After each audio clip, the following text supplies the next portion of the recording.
Hello friends, welcome back to my channel. আশা করি সবাই ভালো আছো, আমিও ভালোই আছি। তো টিনার ভিডিও আসেনি আজকে, গতকাল এসেছিলো, আমরা দেখেছি। তার আগের দিন আসেনি, ওর নিজের কিছু প্রমোশনাল ভিডিও দিয়েছে, আগের দিনও দিয়েছে, আজকেও দিয়েছে শর্টসের মাধ্যমে। যাই হোক, ওকে নিয়ে কিছু বলতে এলাম, কারণ কিছু বলা প্রয়োজন। অ্যাকচুয়ালি সবার মনেই প্রশ্ন জাগবে যে টিনা কেন ইদানিংকাল, অর্থাৎ 2-3 দিন ধরে রোজ ভিডিও দিচ্ছে না কেন, কেন, কি হলো, কি ব্যাপার চলছে। একটা জিনিস তো ভাবো, মানুষের মন, সেটাকে ভেঙে দেওয়া মনে হয় খুব ইজি। আর যারা যেভাবে বেচু আর তার লোকজন চেষ্টা চালিয়ে যাচ্ছে, সেভাবে একটা মেয়ে একা কীভাবে কতটা লড়াই করতে পারে। আমরা আছি কিন্তু বেচুর পক্ষের ক্রিয়েটারদের মতো তো এতটাও আক্রমণাত্মক নই। তার জন্যই আমরা বেচুকে সেই অর্থে নোংরা ভাষায় চরিত্র হনন করতে পারছি না।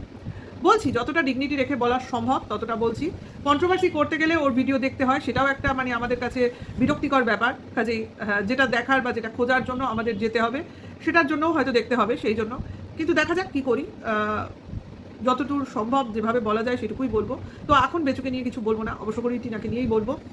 বেচুর একটা ভিডিও এসছে, আমি দেখেছি, কিন্তু আপাতত থাক, ওটা আমি পরে বলবো। টিনার গতকালকের ভিডিওতে আমরা কি দেখেছি, ওর ডেইলি লাইফ, নর্মাল লাইফ দেখিয়েছে, একদম নর্মাল। মানে খাওয়া দাওয়া, স্নান করা, বাবা মার সঙ্গে সময় কাটানো, বিকেলের দিকে দাদা ফিরে এসছে, এগরোল নিয়ে এসছে, খেয়েছে, তারপর আবার বেরিয়েছে কিছু, বাইরে যাওয়ার একটা প্ল্যান হয়েছে, আমরা নিশ্চয়ই জানি, দেখেছি যে 2টো ট্রলি নামালো এবং ট্রলি 2টো রোদে দিল। তারপর বললো যে 2টো ট্রলি অবশ্যই লাগবে, কারণ দুজন যাবো তো, দুজনের আলাদা আলাদা 2টো ট্রলি লাগবে। তো এইখান থেকে আমরা একটা ধারণা তো করতেই পারি যে 2টো ট্রলি যখন বলছে, তার মানে দুজন যাবে, মানে মা আর টিনা যাবে, দাদা বৌদি এখানে যাচ্ছে না। কাজেই এখান থেকে আরেকটা জিনিসও পরিষ্কার হয়ে যাচ্ছে যে হয়তো যেটা বলেছিলাম সেটাই, অর্থাৎ কোনো প্রমোশনাল কাজে যাচ্ছে এবং দূরে যাচ্ছে, বেশ খানিকটা দূরে যাচ্ছে। তো সেই আশাতেই আছি, কবে যাবে, কবে দেখব। তবে হ্যাঁ, একটা জিনিস, যাওয়া আসার ডেট কিছুই ও বলবে না, হয়তো বা ওখানে গিয়ে তারপর কিছুদিন যাওয়ার পর দেখাবে, এমনও হতে পারে। কারণ সত্যিকারের এখন যা ব্যাপার ঘটেছে, তোমার ও যদি কারেন্ট জিনিস দেখাতে যায় না, তাহলে ওর পেছনে বাস দেওয়ার জন্য লোক রেডি হয়ে রয়েছে। হ্যাঁ, ভীষণভাবে রেডি হয়ে রয়েছে, কারণ কাউকে আপ করতে গেলে কাউকে ডাউন করতেই হবে। অর্থাৎ তার পক্ষের,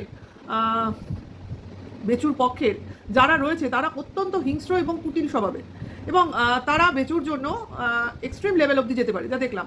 তো সেই ক্ষেত্রে যদি একটা মেয়েরও ক্ষতি হয়ে যায় নানান রকমভাবে, তাতেও তাদের কিছু যায় আসে না। অর্থাৎ বেচুর যেন যেভাবেই হোক ভিউজটা আপ হয়। অর্থাৎ এখানে তোমার খেলাটা চলছে অ্যাকচুয়ালি তোমার ইউটিউবের ভিউজের উপর। অ্যাকচুয়ালি আমি যা বুঝলাম টোটাল ব্যাপারটা থেকে, এদের পার্সোনাল শত্রুতার থেকেও বড় এখানে ম্যাটার হয়ে দাঁড়িয়েছে যেন ব্লগিং করা।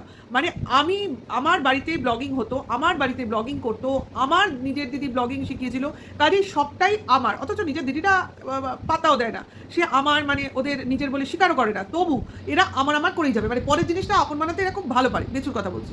তো সেখান থেকে কেউ যদি শিখে গিয়ে বাইরে ব্লগিং করে, তাহলে তার পক্ষে দোষ হয়ে যাচ্ছে।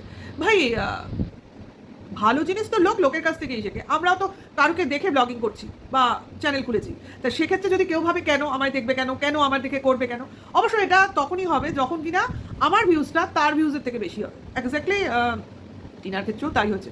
শুরুর দিকে কিছু হয়নি, যখন ওর ভিউজ কম ছিল, চ্যানেলের আপ কম ছিল, সাবস্ক্রাইবার কম ছিল, তখন কিন্তু এটা প্রবলেম হয়নি। প্রবলেমটা শুরু হয়েছে কখন থেকে, যখন টিনার ভিউজ বেশি হচ্ছে, সাবস্ক্রাইবার বেড়ে গেছে এবং পজিটিভ সাবস্ক্রাইবার গেইন হচ্ছিল বেশি করে। তো ভিউজ হচ্ছিল, পজিটিভ ভিউজ, সেইগুলো দেখে আসলে বেচুর গা জ্বলছিল এবং বেচুর ভিউজও তুলনামূলক রেশিওটা অনেক কমে গেছিলো। কাজেই জ্বলন তো স্বাভাবিকই, তা জ্বলন যার নাম তার তো জ্বলবেই, তাই না? তো এই জ্বলনটা সে ছড়িয়ে দিয়েছিল তার পক্ষের ক্রিয়েটারদের কাছে। অতএব পায়কে নাও, রেড়ে করে তেড়ে আসো এবং ফোকলাকে খোঁজো, বিভিন্ন জায়গায় খোঁজো, এবং যেন তেন প্রকারে টিনার জীবনটা একদম বিরক্ত করে তোলো। মানে তাকে তিষ্ঠতে দিও না, তাকে জ্বালাতন করে তোলো, তাকে বিভিন্ন জায়গা থেকে দূর করো, সরিয়ে দাও। আমি না বুঝে পাই না, এরা যারা কিনা টিনার পরকীয়াকে এত ঘৃণা করেছে, ওদের কথা মতো কারোর সঙ্গে থাকা, কারোর সঙ্গে বেড়াতে যাওয়া, কারোর সঙ্গে খাওয়া, এত মানে এরা অপছন্দ করেছে, এই নিয়ে কন্ট্রোভার্সি করেছে। হ্যাঁ, যদিও টিনা দেখায়নি, এদের অনুমান থেকে উঠে এসেছে, তারাই কিনা সেই অনুমানটাই আবার সানন্দে আর কি আশীর্বাদ স্বরূপ ঢেলে দিচ্ছে বেচুর কমেন্টস বক্সে। সেখানে বেচুও কিন্তু কাউকে দেখাচ্ছে না, শুধু তার অস্তিত্বটাকে বোঝাচ্ছে। তাহলে একই ভিউয়ার্স দুই জায়গায় কেন দুরকম মেন্টালিটি দেখাচ্ছে? সব থেকে বড় কথা, ভিউয়ার্সরা ভীষণ মানে কি বলবো, বিচলিত হয়ে পড়ছে যে কেন টিনার ছেলে টিনার কাছে আসছে না, কারণ একটা কথা তোমরা পরিষ্কার করে জেনে রাখো যে বেচুর মতো কুটিল মনস্ক দুটো নেই। ও জানে কিভাবে তোমার টিনার এগেনস্টে গিয়ে কাজকর্মে কিভাবে জটিলতা সৃষ্টি করতে হয়। আর তার পক্ষে তো দেখছো তো কী সব ক্রিমিনাল মাইন্ডেড সব লোকজন রয়েছে, কাজে ওর এই ব্যাপারগুলো করতে অনেক সুবিধা হচ্ছে। ভাই পয়সা ফেলছে, কাজ হচ্ছে, এই হলো ব্যাপার। আর টিনার পক্ষে তো আমার মনে হয় না যে তার পক্ষের কিছু লোক তাকে সেইভাবে হেল্প করছে এখন আমার মনে হচ্ছে। কারণ টিনা হয়ে গেছে একা, আর পক্ষের যেসব লোকজন লিগাল টিম আমার মনে হয় না সেইভাবে কাজটা করতে পারছে। এইখানেই আমাদের যত সন্দেহ প্রকাশ পাচ্ছে যে টিনা যাদের মানে কি বলবো সাহায্য নিচ্ছে, যাদের ভাবছে যে এরাই আমাকে পুরো ব্যাপারটা ঠিকভাবে উতরে দেবে, তারা সঠিক তো, তারা করবে তো, এই সন্দেহগুলো তাদের ওপর এসে পড়ছে না, টিনার ওপর এসে পড়ছে না। আমরা তো টিনাকে জানি ও স্বাভাবিক সাধারণভাবে নিজের জীবনটাকে চালাতে চেয়েছিল, কিন্তু কি হলো, যাদের পাল্লায় পড়েছিল তারা তো তাকে বাঁচতে দিচ্ছে না। তাদের একটাই দাবি, তুমি ইউটিউব থেকে হাঁটো, এবার তুমি কিভাবে বাঁচবে সেটা তোমার ব্যাপার, সেটা আমাদের ব্যাপার না, তুমি ইউটিউব থেকে হাঁটো আর আমার ছেলেকে, মানে ওটা টিনার ছেলে নয়, ওটা বেচুর ছেলের সত্য ছেড়ে দাও, ব্যাস।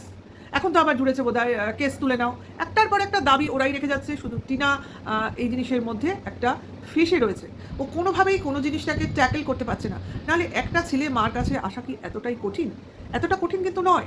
আমি যাকেই জিজ্ঞাসা করেছি, যাদের জিজ্ঞাসা করেছি, প্রত্যেকে বলেছে এটা জলের মতো একটা সহজ কাজ, যে 3 বছর 4 বছরের একটা বাচ্চার মাকে পাওয়া এটা এত তো কঠিন নয়। তাহলে টিনা কী করছে, টিনার লিগাল টিম কী করছে, তাই না? তা টিনা আর কী করবে, আমরা কী করবো? মনে করো আমরা কোনো আইনি কাজে ইনভলভ হয়ে পড়ছি, এবার আমরা তো ডাইরেক্ট কোনো কোর্টেও যেতে পারবো না, কোনো উকিলের কাজও করতে পারবো না। আমাদের লিগাল টিম অর্থাৎ উকিল, এদের সাহায্য নিতে হবে। তাহলে আমাদের কাজটা কারা করে? উকিল বা লিগাল টিম করে। এবার তারা যদি কাজটা ঠিকভাবে না করে, এটা কিন্তু পুরোপুরি ভাগ্যের ব্যাপার, যে তোমার লিগাল টিম কতটা অ্যাক্টিভ হবে, কতটা পারদর্শী হবে, তোমার জন্য কতটা করবে, তোমাকে নিয়ে কতটা ভাববে। হ্যাঁ, এটা পুরোপুরি ভাগ্যের ব্যাপার। কারণ আমাদেরও কিন্তু তাদের উপর বিশ্বাস করতে হয়, নাহলে কাজ করবো কী করে? এই দেখো না, আজকাল পুলিশ প্রশাসনের উপর মানুষের বিশ্বাসই উঠে যাচ্ছে এই কারণে, কারণ বলছে তোমায় কাজ করে দেবো, কিন্তু তারপরে দেখা যাচ্ছে ভেতরে কোনো কাজই করছে না, তারা চুপচাপ বসে রয়েছে, মজা নিচ্ছে, হয়তো বা দেখা যাচ্ছে অপরপক্ষের কাছ থেকে টাকা খাচ্ছে, কে বলতে পারে? কারণ আমাদের এইসব ঘটনা আমাদের এইসব ভাবতে, বিশ্বাস করতে, অনুমান করতে বাধ্য করে। সেই থেকেই এইসব কথাবার্তা আসছে। কারণ যে জিনিসটা 1 মাসে হওয়ার কথা, সেই জিনিসটার মাসের পর মাস, এখন তো বছর কেটে যাচ্ছে। মেয়েটা তো কোনো দোষ করেনি, না বাচ্চাটা দোষ করেছে, তাহলে কেন দুজন মিলিত হতে পারবে না? কিসের সমস্যা? এমন অবস্থা হয়েছে আমাদের, আমরা যেহেতু কন্ট্রোভার্সি ক্রিয়েটার, আমরা না পারি জিনিসটাকে নিয়ে সঠিক ওয়েতে বলতে, না পারি সঠিক ওয়েতে জানতে। কাদের কাছে জানবো, কিভাবে জানবো? একটা বিশাল বড় ম্যাটার কিনা? কারণ আমাদের তো এইভাবে যোগসূত্র নেই। একমাত্র যোগসূত্র কি, টিনা যদি ওর ভিডিওতে কিছু বলে বা কিছু দেখায় বা কিছু হিন্টস দেয়, পুরোটা বলা যাবে না, কিন্তু হিন্টস তো দাও। আমরা যে বলছি, আমাদেরও তো কিছু এনার্জি দরকার, যে আমি এইভাবে এগোচ্ছি, এই হচ্ছে অমুক তমুক, এর বেশি আমি বলতে পারছি না। কারণ একটা জিনিস, একটা সময় যখন দেওয়া হয়, সময়টা যত অতিক্রান্ত হয়ে যায়, তখন কিন্তু সবারই ভুরুটা কুচকবে, এটা কিন্তু সত্যি কথা। আর তখন টিনার উপর কুচকবে না, কারণ টিনার কিছু করার নেই এখানে, টিনাকে যারা চালনা করছে তাদের উপরই কুচকবে, যে কী করছে, এরা সঠিক তো? আগে যারা ছিল তারা তো সঠিক ছিল না, সে তো টিনার মুখেই শুনেছি। তাহলে এক্ষেত্রে যাকে বেছে নিয়েছে বা যাদের বেছে নিয়েছে, তিনি সঠিক তো? কাছের লোকই বিভীষণ হয়ে যাচ্ছে না তো? অনেক কিছু ম্যাটার এখানে কাজ করছে। কাজে এই সন্দেহগুলো মনে ক্রমশ দানা বাঁধছে, এবং সত্যিকারের এবার চিন্তা হচ্ছে। কারণ টিনা আমরা ভালো চাই, টিনার পাশে থাকছি, সত্যিকারের বলছি, আমার যদি সেরকম কোনো ক্ষমতা থাকতো, আমরা তো টিনার যেভাবে যতটুক সামর্থ্য সেভাবে সাহায্য করতাম। কিন্তু টিনার নিজের কি বলবো, নিজের একটা উদ্যোগও থাকা প্রয়োজন, যে আমি যাকে কাজটা করতে দিয়েছি সে সঠিক কাজ করছে তো? যদিও কাজ করছে, ও বিভিন্ন লিগাল জায়গায় যাচ্ছে, আমরা দেখছি, কোনো দিন ভিডিও দিচ্ছে, কোনো দিন দিচ্ছে না, তার মানে এইসব কারণেই ব্যস্ততায় রয়েছে, কিন্তু তবু একটা কমিউনিটি পোস্ট বা কিছু বলা, এগুলোর মধ্য দিয়ে কিন্তু আমরা অনেকটা টেনশন মুক্ত হতে পারি, বা কোনো কাজে একটা উদ্দীপনা পেতে পারি। তো কিছুদিন আগে আমরা তো দেখেছি, টিনার 2 দিন আগেই বোধহয় টিনার সেবক দাদার একটা কমিউনিটি পোস্ট এসেছিল, যে তাতে উনি বলেছিলেন এবার খেলা হবে। কেন এবার খেলা হবে কেন? প্রশ্নটা তো এখানে। এই প্রশ্নটা আমি একা তুলিনি, অনেকেই তুলেছে। খেলা তো কবে থেকে শুরু হয়ে গেছে, সত্যিকারের কবে থেকেই শুরু হয়ে গেছে। আমি তো বলবো খেলা সেই শুরু থেকেই খেলছে, এবং বলতে গেলে এক পক্ষই খেলে আসছে। এদিকে তো খেলা হচ্ছে না কিছু, এদিকে কোনো খেলাই হচ্ছে না, কারণ টিনা তো পাকা খেলুড়েই নয়। ও ভাবছে আমার ছেলে আমার কাছে না এসে কোথায় যাবে, ওর সাদা মনে কাদা নেই, ও এটা ভেবে বসে আছে। কারণ প্রথম যে স্টেপটা নিয়েছিল সেই স্টেপ তো ফ্লপ করে গেছে। এরপরে যারা ওকে বুঝিয়েছে সেভাবেই ও বুঝছে। তাহলে আমি বলবো, দেখো ভাই, এটা আমার বুদ্ধি। আমি যখন কাউকে কোনো কাজ করতে দেবো, আমারই কাজ তো, আমার কিন্তু সেখানে আমাকেই তাগাদা দিতে হবে যে কি হলো, কত দূর এগোলো, এরপরে কত দূর হচ্ছে, তো কাজটা মনের মধ্যে একটা সন্দিগ্ধতা, চিন্তা, দুশ্চিন্তা যাই হোক রাখতে হবে। কাজটা যতক্ষণ না আমার সে মানে পরিপূর্ণ হচ্ছে, মানে কাজটা টোটাল হচ্ছে, ততক্ষণ পর্যন্ত এটা কিন্তু রাখতেই হবে। না হলে কিন্তু ভাই যারা করছে তারা ভাববে যার জন্য করছি তার তো টেনশন নেই, তো আমাদের কি হচ্ছে হোক, হচ্ছে হোক, তাই না? কারণ টিনারও মনে হয় একজনকে কাজ করতে দিয়ে নিজের মতো নিজে ব্লগিং দিচ্ছে, লোককে বোঝাচ্ছে আমি নর্মাল আছি, আমার কোনো ব্যাপার না, আমি হাসছি, খেলছি, চলছি। যদিও বা মাঝে মাঝে ইদানিং বলেছে যে আমার যা না দেখালেও যে হয় না তা নয়, ঠিক হয় না তা নয়, কিন্তু তবু লোককে দেখে শেখা উচিত না? সেই জন্য বলছি। এই যে লোক বলে না কথায় কথায়, সারা ব্লগিংটা দেখালো, নর্মাল হইতে দেখালো, কিন্তু শেষে গিয়ে বলবে আমি সারাটা দিনই কাটালাম কিন্তু মনটা আমার ভালো নেই, আমার এই করলাম, এই আমার মনটা বসছে না। এই যে একটা শো অফ দেখানো, লোককে বোঝানো যে আমার মানসিক স্থিতিটা ঠিক নেই, আমার মনটা ভালো নেই, আমি কিছুতে মন লাগাতে পারছি না, এইটা তো বোঝাতে হবে। নাকি আমি বলবো ও ওখানে আছে, ভালো আছে, আমি বিন্দাস আছি, আমি খাচ্ছি, ঘুরছি, নেল আর্ট করছি, চুল কাটছি, কিন্তু আমরা জানি এগুলো কেন হচ্ছে, এগুলো কোনো কাজের জন্য হচ্ছে, নিজের জন্য হচ্ছে না, আমরা জানি। কিন্তু তবু একটা তবু থেকেই যায়, কারণ অনেক দিন সবাই আমরা ওয়েট করে নিয়েছি। আমাদেরও ভিউয়ার্সদের কিন্তু উত্তর দিতে হয়, সবাই তো আমরা কোয়েশ্চেন করতে পারি না, ভিডিও টু ভিডিওই করবো, তাই না? কাজেই এখনও আজকে কত মাস, এপ্রিল মাস থেকে তোমার 5 মাস কমপ্লিট হয়ে গেল, তাহলে এখন একটা 6 মাস চলে যাচ্ছে, যে কেসটা নাকি 4 মাসের মধ্যে হয়ে যাওয়ার কথা, 6 মাস না 4 মাস, যাই হোক, এই সেপ্টেম্বরটা হয়ে গেলে আবার কী ধরনের নিউজ আমাদের সামনে আসবে সেটাও একটা ম্যাটার, কারণ কিছু শুনেছিলাম তখন। যাই হোক, একটা টেনশন কাজ করছে, তার থেকেই এই কথাগুলো বললাম অবশ্য করেই, কারণ লিগাল টিম যদি সঠিক কাজ করে আমার মনে হয় না এতদিন কাজে লাগে। সেক্ষেত্রে তোমার দেখো সেভাবে দেখতে গেলে বেচুও তো টেনশন ফ্রি নয়, কিন্তু ও দেখাচ্ছেও টেনশন ফ্রি আছে। এখন যেহেতু একটা সাইড ক্যারেক্টার নিয়ে এসছে, যাতে যে ক্যারেক্টার দেখে লোক ওখানে ভিড় করে, ভিউজ দেয়, সেই জন্য এটা করছে। আর এই মাম্মাম বলে তো আরও টিনার মনে একটা চাপ সৃষ্টি করার চেষ্টা চলছে, এগুলো সবই ভিউজের জন্য করছে, কন্টেন্ট করছে, এটা পরিষ্কার বোঝা যাচ্ছে। যাই হোক, সবাই সবার কন্টেন্ট করছে, শুধু টিনার কন্টেন্ট করলে দোষ হয়ে যায়। হ্যাঁ, এটাই হলো মানে দুনিয়ার নিয়ম, তাই না? একটা মেয়ে একলা, তার হাজার দোষ। আর একটা ছেলে যেহেতু মেয়েটাকে নেগেটিভ ক্যারেক্টার হিসেবে দেখিয়ে দিতে পেরেছে, আর সে যে কেন এরকম হয়ে গেল বা এর পেছনে কারণটা কি সেটাকেও বিচার করলো না, শুধু ওপর দেখে তাকে গিল্টি ফিল করানো হলো, গিল্টি বানিয়ে দেওয়া হলো, তাকে একেবারে জেল হাজতে পুরে দেওয়া হলো, তাই না? কী অবস্থা, কী দুনিয়া, তাই না?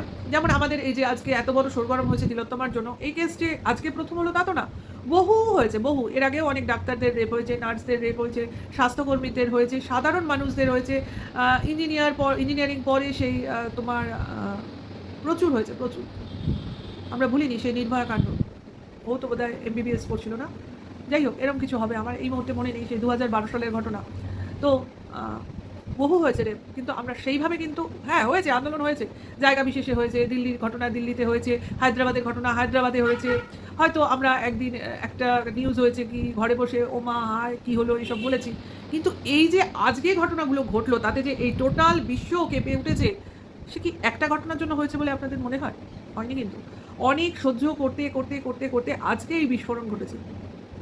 আর যারা অপরাধী তারা কিন্তু অনেক দিন ধরে অপরাধ করছে, করতে করতে ওই যে ওভার কনফিডেন্স, সেই ওভার কনফিডেন্সের জন্য আজকে অতিরিক্ত অপরাধ করে ফেলেছে। দেখুন আজকে হাল দেখুন, এটা তো হওয়ারই ছিল। তা সেটাই বলছি, বেচুর উদ্দেশ্যে বলছি, টিনা তো বলতে গেলে কোনো ব্যাপারেই গা করে না, ও শুধু ভাবছে আমার ছেলেকে পেলেই হলো, আর কিচ্ছু দরকার নেই, কিচ্ছু দরকার নেই, প্রথম থেকে বলে আসছে, সেটাও পাচ্ছে না। আর বেচুর সব নিয়ে বসে রয়েছে, এমনকি মায়ের মাতৃত্বটাও সে দেবে না। তাহলে বুঝে দেখুন ক্রিমিনাল কে, ক্রিমিনাল মাইন্ডেড কে। এটুকু আমি ভিউয়ার্সদের উদ্দেশ্যে বললাম। এবার আপনারা কাকে সাপোর্ট করবেন, কাকে ভিউজ দেবেন, কার পাশে থাকবেন, এটা আপনাদের ব্যক্তিগত মতামত। তবে আমি বলবো যে আসল অপরাধীকে চিনুন, অপরাধী মাইন্ডেড কে তাকে বুঝুন, ক্ষতিগ্রস্তকে তাকে চিনুন, সমাজে কে নেগেটিভিটি ছড়াচ্ছে, আগে থেকে কে নোংরামি ছড়িয়ে এলো, কাকে নোংরা দেখাবার চেষ্টা করলো, করে এবার সে নিজেই নোংরামি করছে, বুঝে দেখুন। আগে কিন্তু সে নোংরামি ছড়িয়ে ফেললো, সবাইকে নোংরায় অভ্যস্ত করে ফেললো, এবার সে নিজে নোংরামিতে নেমেছে, আর তাকে কিনা লোকে সাধুবাদ দিচ্ছে।